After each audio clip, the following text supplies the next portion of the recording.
오늘 아침을 여는 말씀은 사무엘하 2장 1절에서 7절 말씀입니다. 그 후에 다윗이 여호와께 여쭈어 아뢰되 내가 유다 한 성읍으로 올라가리이까 여호와께서 이르시되 올라가라. 다윗이 아뢰되 어디로 가리이까 이르시되 헤브론으로 갈지니라. 다윗이 그의 두 아내 이스라엘 여인 아히노암과 갈멜 사람 나발의 아내였던 아비가일을 데리고 그리로 올라갈 때에 또 자기와 함께한 추종자들과 그들의 가족들을 다윗이 다 데리고 올라가서 헤브론 각 성읍에 살게 하니라. 유다 사람들이 와서 거기서 다윗에게 기름을 부어 유다 족속의 왕으로 삼았더라. 어떤 사람이 다윗에게 말하여 이르되 사울을 장사한 사람은 길르앗 야베스 사람들이니이다 하매 다윗이 길르앗 야베스 사람들에게 전령들을 보내 그들에게 이르되 너희가 너희 주 사울에게 이처럼 은혜를 베풀어 그를 장사하였으니 여호와께 복을 받을지어다. 너희가 이 일을 하였으니 이제 여호와께서 은혜와 진리로 너희에게 베푸시기를 원하고 나도 이 선한 일을 너희에게 갚으리니 이제 너희는 손을 강하게 하고 담대히 할지어다. 너희 주 사울이 죽었고 또 유다 족속이 내게 기름을 부어 그들의 왕으로 삼았음이니라 하니라. 아멘.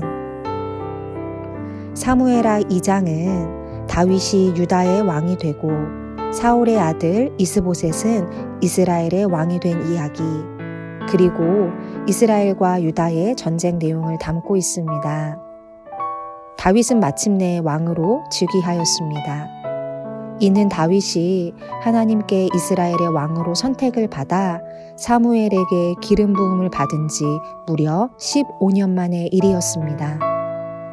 우리가 잘 알다시피 다윗은 사울이 아직 이스라엘의 왕으로 건재할 당시에 사무엘에 의해 사울을 대신할 이스라엘의 왕으로 기름 부음을 받았습니다. 그리고 이러한 이유로 다윗은 사울의 시기와 미움을 받아 오랜 세월 동안 박해를 받으며 조국을 떠나 망명 생활을 해야 했습니다. 사울이 죽고 난 뒤에야 다윗은 망명 생활을 청산한 후 고국으로 돌아왔고 백성들의 추대를 받아 왕위에 올랐습니다.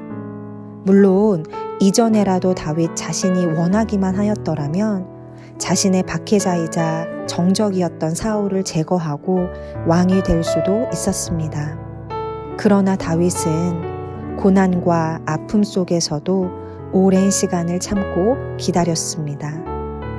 이는 하나님의 주권을 인정하는 신앙과 하나님의 약속에 대한 신뢰가 있었기 때문입니다. 물론 오늘 말씀에서 다윗은 비록 왕위에 올랐다고는 하나 자신의 혈족인 유다 지파만의 왕이었을 뿐이었습니다.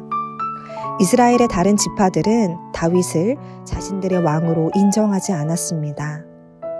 다윗이 전 이스라엘의 왕이 된 것은 이후로도 약 7년 6개월이 더 흐른 뒤였습니다. 이 시간 가운데에서도 다윗은 서두르지 않았고 하나님의 때가 이르기까지 인내함으로써 기다리며 자신에게 주어진 삶을 최선을 다해 살아갈 뿐이었습니다.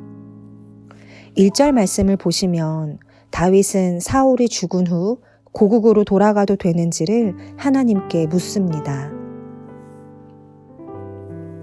이는 다윗이 하나님의 주권을 얼마나 철저히 인정하였는지를 잘 보여줍니다.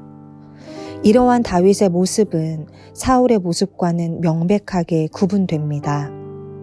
사울은 하나님의 뜻과 상관없이 마음대로 제사를 드리는가 하면 하나님이 자신의 기도에 응답하시지 않는다고 하여 신접한 여인을 찾아가기도 했습니다. 그러나 다윗은 고국으로 돌아가는 일조차도 하나님께 물을 정도로 하나님을 경외하는 사람이었습니다. 하나님을 경외하는 자들은 자기의 뜻보다는 하나님의 뜻을 알고자 애쓰며 그 뜻을 좇습니다. 그렇게 고국으로 돌아와 헤브론에서 유다의 왕이 된 다윗은 제일 먼저 사울의 시신을 거두어다가 장사해준 길르앗 야베스 사람들을 축복합니다.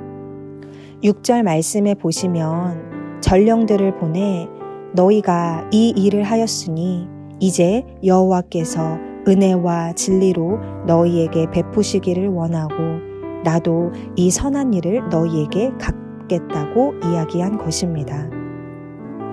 다윗은 길르앗 야베스 사람들이 사울에 대해 충성을 바쳤다는 이유로 불이익을 당하거나 해를 입을 일은 전혀 일어나지 않을 것임을 말해주고 있는 것입니다. 매우 아름다운 장면입니다. 오늘 말씀에서 우리는 하나님을 경외하는 다윗의 모습과 사람들과의 관계 안에서도 사랑을 베풀며 지혜롭게 행동하는 다윗의 모습을 볼 수 있습니다. 말씀을 통해 우리도 하나님을 경외하는 사람들과의 관계 속에서 지혜롭고 사랑을 베푸는 그리스도인이 되어야 하겠습니다.